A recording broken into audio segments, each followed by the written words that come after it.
Hi hello friends, welcome back to our channel Priyanka techniques. నేను మీ ప్రియాంక. ఈసారి X300 Proలో tele converter అయితే ఉంటుంది. అండ్ ఈ మొబైల్ కి సంబంధించిన స్పెసిఫికేషన్స్, ప్రైస్ అన్నీ తెలియాలంటే వీడియో చివరి వరకు చూడాల్సిందే. మొదటిగా ఈ మొబైల్ యొక్క అన్బాక్సింగ్ చూసుకున్నట్లయితే బాక్స్ వచ్చేసి బ్లాక్ కలర్ లో ఉంటుంది. బాక్స్ పైన వివో X300 Pro అని అయితే కనిపిస్తుంది. పక్కకి జైస్ పార్ట్నర్షిప్ కూడా ఉంటుంది. బాక్స్ ఓపెన్ చేస్తే లెఫ్ట్ సైడ్ లో మొబైల్ అయితే ఉంటుంది. ఇదైతే ఒక కంపార్ట్మెంట్ లాగా ఉంది. పేపర్ వర్క్ ఉంది. సిమ్ ఎజెక్షన్ టూల్ కూడా ఉంది. 90W ఫాస్ట్ ఛార్జర్ అలాగే కేబుల్ కూడా ఇచ్చారు. ఈ అన్బాక్సింగ్ నాదైతే కాదండి, జస్ట్ మీకు ఇన్ఫర్మేషన్ షేర్ చేయడం కోసం ఈ చిన్న వీడియోను యాడ్ చేస్తున్నాను. వివో X300 Proతో పాటు X300 కూడా లాంచ్ చేశారు చైనాలో. నాన్ ప్రో వర్షన్ అయిన X300 వచ్చేసి కాంపాక్ట్ సైజ్ లో తీసుకొస్తున్నారు. ఈసారి గుడ్ న్యూస్ ఏంటంటే నాన్ ప్రో వర్షన్ కి ప్రో వర్షన్ కి రెండింటికి కూడా టెలి కన్వర్టర్ సపోర్ట్ అయితే ఇస్తున్నారు. లాస్ట్ టైం ఓన్లీ అల్ట్రాకి మాత్రమే ఉండేది. ఈసారి నాన్ ప్రో వర్షన్ కి ప్రో వర్షన్ కి కూడా తీసుకొచ్చారు. ఈ టెలి కన్వర్టర్ వచ్చేసి సపరేట్ గా కొనుక్కోవాల్సిందే. బాక్స్ కూడా సపరేట్ గానే ఉంటుంది. మొబైల్ తో పాటు వస్తుందని మాత్రం ఎక్స్పెక్ట్ చేయకండి. ఆల్మోస్ట్ 15,000 వరకు కూడా ఉంటుంది. ముందుగా ఒక మాట చెప్పాలండి, last year Vivo X200 Pro కొన్న వాళ్ళంతా కూడా కెమెరా యొక్క పర్ఫార్మెన్స్ కానివ్వండి, మొబైల్ యొక్క పర్ఫార్మెన్స్ కానివ్వండి చాలా బాగుంది అని చెప్పేసి పాజిటివ్ ఫీడ్బ్యాక్ అయితే ఇస్తున్నారు. అదే X200 Proలో కొన్ని ఫీచర్స్ అయితే మిస్ అయ్యాయి. ఈసారి వాటన్నిటిని ఫుల్ఫిల్ చేస్తూ X300 Proని అయితే తీసుకొస్తున్నారు. ఇది కెమెరా సెంట్రిక్ ఫ్లాగ్షిప్ మొబైల్ కాబట్టి ఫస్ట్ కెమెరాస్ గురించే మాట్లాడుకుందాం. బ్యాక్ సైడ్ వచ్చేసి ట్రిపుల్ కెమెరా సెటప్ అయితే ఉంటుంది. అది కూడా జైస్ లెన్స్ పార్ట్నర్షిప్ తో వస్తుంది. లెన్సెస్ పైన టీ-స్టార్ కోటింగ్ కూడా ఉంటుంది. యాంటీ రిఫ్లెక్టివ్ గా పనిచేస్తుంది. మెయిన్ కెమెరా వచ్చేసి 50MP సోనీ LVT 828 సెన్సార్ అయితే వాడుతున్నారు.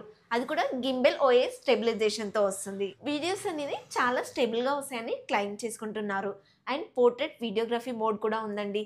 అదే అండి, ఐఫోన్లో గొప్పగా చెప్పుకుంటారు కదా సినిమాటిక్ వీడియోగ్రఫీ ఉందని చెప్పేసి, అది దీంట్లోనూ వర్క్ అవుతుంది. ఐఫోన్లో 4K 30fps వరకు మాత్రమే సినిమాటిక్లో వీడియో రికార్డ్ చేయగలిగితే దీంట్లో వచ్చేసి 4K 60fps వరకు కూడా వీడియో రికార్డ్ చేయొచ్చు.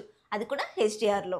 ఈ వీడియో చేసేది ఒకరోజు, ఎడిటింగ్ చేసి అప్లోడ్ చేసేది ఒక రోజు అవుతుంది. సో వీలైతే ఆ పోర్ట్రేట్ షాట్స్కి సంబంధించిన వీడియోస్ దొరికితే కనుక ప్లే చేయడానికి ట్రై చేస్తాను. ఎందుకంటే కాపీరైట్స్ నేను కూడా చూసుకోవాలి కదా. అలాగే 8K 30fps వరకు వీడియో రికార్డ్ చేయొచ్చు. 4K 120fps వరకు కూడా స్లో మోషన్లో వీడియో రికార్డ్ చేయొచ్చు. ఈ మొబైల్ యొక్క మెయిన్ కెమెరా శాంపిల్స్ అయితే చాలా బాగున్నాయి అండ్ చాలా డీటెయిల్గా కూడా వస్తున్నాయి. ఫోటో తీసినప్పుడు ఇలా జూమ్ చేసి చూసాం కదా, అప్పుడు కూడా ఇమేజ్ క్వాలిటీ అనేది తగ్గట్లేదు. మెయిన్ కెమెరా యొక్క పర్ఫార్మెన్స్ అలాగే మిగతా రెండు కెమెరాస్ యొక్క పర్ఫార్మెన్స్ ఇంత బాగా రావడానికి మెయిన్గా రెండు చిప్స్ అయితే ఉన్నాయి. ఒకటి వచ్చేసి V3+ చిప్ అయితే, మరొకటి వచ్చేసి VS1 చిప్.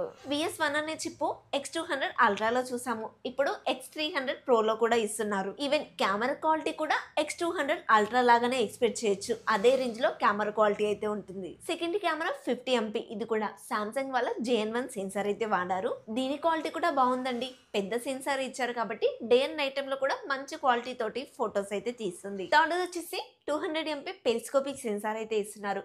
అది కూడా సామ్సంగ్ వాళ్ళ HPP సెన్సార్ అయితే ఉంటుంది. ఈసారి ఇచ్చిన సెన్సార్స్ అన్ని కూడా సైజ్ ప్రకారంగా పెద్దవి వాడమని చెప్తున్నారు. పెద్ద సైజ్ ఇవ్వడం వల్ల ఇమేజ్ క్వాలిటీ బాగుంటుంది. నైట్ టైమ్ లో కూడా ఇమేజ్ క్వాలిటీ అనేది సూపర్ గా వస్తుంది. కెమెరాలో ఉన్న పెరిస్కోపిక్ సెన్సార్ నుంచి మాక్సిమం 3.7 వరకు ఆప్టికల్ జూమ్ చేయగలిగితే, టెలి కన్వర్టర్ కూడా యాడ్ చేయడం వల్ల ఇంకొక 2.3x వరకు అడిషనల్ గా ఆప్టికల్ జూమ్ అనేది యాడ్ అవుతుంది. 10x వరకు జూమ్ చేసి ఫొటోస్ తీసిన వీడియో తీసిన మంచి క్వాలిటీ అయితే ఎక్స్పెక్ట్ చేయొచ్చు. మళ్ళీ చెప్తున్నానండి, నైట్ టైంలో కూడా ఫొటోస్ తీసిన మంచి క్వాలిటీ తోటి అయితే ఫొటోస్ వస్తాయి. ఒకవేళ మీరు ఈ టెలి కన్వర్టర్ యూజ్ చేయాలంటే దానికి సపరేట్ గా ఒక బ్యాక్ కేస్ అయితే ఉంటుంది. ఆ కేస్ కి అయితే క్లిప్స్ ఉంటాయి. దాని వల్లనే ఈ టెలి కన్వర్టర్ అనేది వాడొచ్చు. అదర్వైజ్ అది లేకుండా వాడతాను అంటే వాడలేము. శాంపిల్స్ అన్ని చూస్తున్నారు కదా, మరి దాని పర్ఫార్మెన్స్ ఎలా ఉందో కూడా చెప్పాలి కదా. మీకు ఎలా అనిపించిందో కమెంట్లో చెప్పండి, నేను కూడా తెలుసుకుంటాను. 6500 mAh battery, 90W fast charger అయితే సపోర్ట్ చేస్తుంది. అది కూడా బాక్స్లోనే ఇస్తున్నారు. 40W వైర్లెస్ ఛార్జర్ కూడా సపోర్ట్ చేస్తుంది. నార్మల్ యూజర్స్కి ఎంత లేదన్నా నెక్స్ట్ డేకి కూడా వస్తుందండి బ్యాటరీ అనేది. అదే కాస్త హెవీ యూజర్ అనుకోండి, ఈజీగా 1 డే అయితే ఎక్స్పెక్ట్ చేయొచ్చు. 6.78 inches LTPO LED డిస్ప్లే అయితే ఉంటుంది. 120Hz రిఫ్రెష్ రేట్ అయితే సపోర్ట్ చేస్తుంది. 1.5K రిజల్యూషన్తో వస్తుంది. అండ్ 4500 స్పీక్ బ్రైట్నెస్ కలిగి ఉంటుంది. HDR10+ కూడా సపోర్ట్ చేస్తుంది. వైడ్ 1 L1 సపోర్ట్ ఉంటుంది కాబట్టి OTT కంటెంట్ అంతా కూడా ఫుల్ HDలో చూడొచ్చు. దాంతోపాటు నెట్ఫ్లిక్స్ని కూడా HDRలో ప్లే చేసుకోవచ్చు. ఇదైతే కంప్లీట్గా ఫ్లాట్ డిస్ప్లే అయితే ఇస్తున్నారండి. బెజల్స్ అనేవి కంప్లీట్ గా 1.05 mm థిక్నెస్ మాత్రమే ఉంటున్నాయి. మామూలుగా బెజల్స్ తక్కువ ఉన్న మొబైల్ ఏది అంటే ఐఫోన్ అంటారు కదా, దీంట్లో అంతకన్నా తక్కువగా ఉన్నాయని చెప్పేసి క్లెయిమ్ చేసుకుంటున్నారు. సిమెట్రికల్ బెజల్స్ అయితే ఉంటాయండి. అన్ని వైపులా కూడా సమానంగా ఉంటాయి. లేటెస్ట్ డైమెన్సిటీ 9500 ప్రాసెసర్తో వస్తుంది. 3 నానోమీటర్ మీద బిల్డ్ అవుతుంది. LPDDR 5X RAM technology, UFS 4.1 memory technology ఉంటుంది. ఆండ్రాయిడ్ 16 మీద రన్ అవుతుంది. ఇది వివో వాళ్ళ మొబైల్ కాబట్టి ఆరిజిన్ OS 6తో వస్తుంది. అండ్ అప్డేట్స్ వచ్చేసి 5 ఇయర్స్ మేజర్ అప్డేట్స్ ఇస్తామని అయితే చెప్తున్నారు. ఏ ఫీచర్స్ కూడా చాలానే ఉన్నాయి. ఈ మొబైల్ ఈ ప్రాసెసర్ తోటి ఆండ్రాయిడ్లో 41 లక్షల కన్నా ఎక్కువ స్కోర్ చేయగలిగింది. గీక్బెంచ్ విషయానికి వస్తే సింగిల్ కోర్లో వచ్చేసి 3200 వరకు స్కోర్ చేయగలిగితే, మల్టీ కోర్లో వచ్చేసి 9300 అయితే స్కోర్ చేయగలిగింది. మరి ఈ స్కోర్ అందరికీ ఇలానే వస్తుందా అంటే అది కాదండి. ల్యాబ్ టెస్ట్లో మాత్రమే ఈ స్కోర్ చూపిస్తుంది. బయట అయితే ఒక్కొక్కరికి ఒక్కొక్క స్కోర్ అయితే చూపిస్తుంది. ప్రాసెసర్ డైమెన్సిటీ ఇచ్చారని చెప్పేసి ఫీల్ అయిపోకండి. కెమెరాస్ విషయంలో 2 చిప్స్ ఇచ్చారు కదా, B3+ చిప్ అలాగే VS1 చిప్.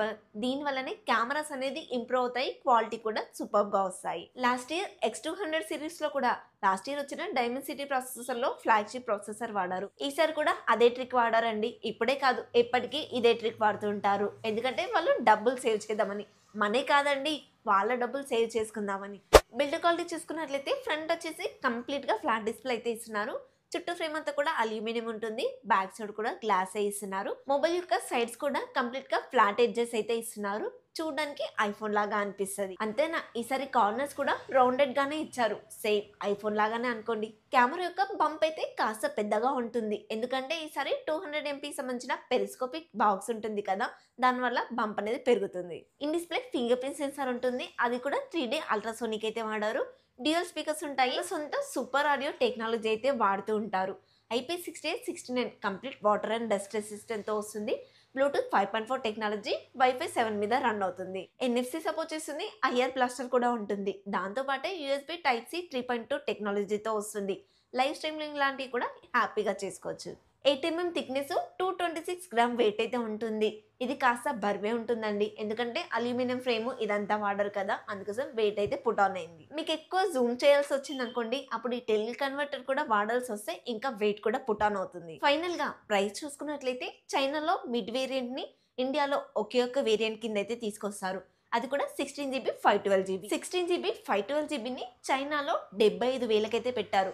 ఇండియాకి వచ్చేసరికి 90,000 అయితే అవుతుంది. మీకు టెలి కన్వర్టర్ అన్ని కొనుక్కోవాలంటే విత్ కార్డ్ ఆఫర్స్ తోటి ₹1,00,000 వరకు అయితే అవుతుంది. మరి అంత ప్రైస్ పెట్టి ఈ మొబైల్ తీసుకోవచ్చా అంటే, అందరూ ఐఫోన్ అంటారు కదా, ఐఫోన్ కన్నా కెమెరాలో అయితే బెటర్ క్వాలిటీ దీంట్లో ఉంటుందని గ్యారంటీ ఇస్తాను.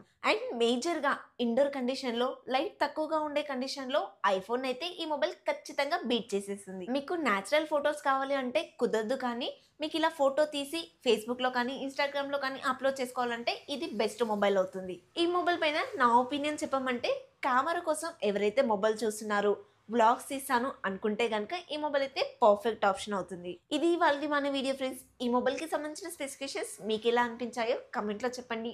ఈ మొబైల్ యొక్క కెమెరా క్వాలిటీ ఎలా ఉందో కూడా కమెంట్లో చెప్పండి. ఈ వీడియో అయితే మీకు నచ్చిందని అనుకుంటున్నాను. నచ్చితే తెలుసు కదా, ప్లీజ్ ఒక లైక్ చేయండి. కొత్త వాళ్ళు మన ఛానల్లోకి వచ్చిన ఇప్పటివరకు చూస్తూ ఇంకా సబ్స్క్రైబ్ చేయకుండా కూడా ప్లీజ్ మన ఛానల్ని అయితే సబ్స్క్రైబ్ చేసుకోండి. కాస్త హైప్ ఇవ్వచ్చు కదా అండి. నెక్స్ట్ ఇంకా కొత్త ఇన్ఫర్మేటివ్ వీడియోతో మీ ముందుకు వస్తాను. Until then bye by.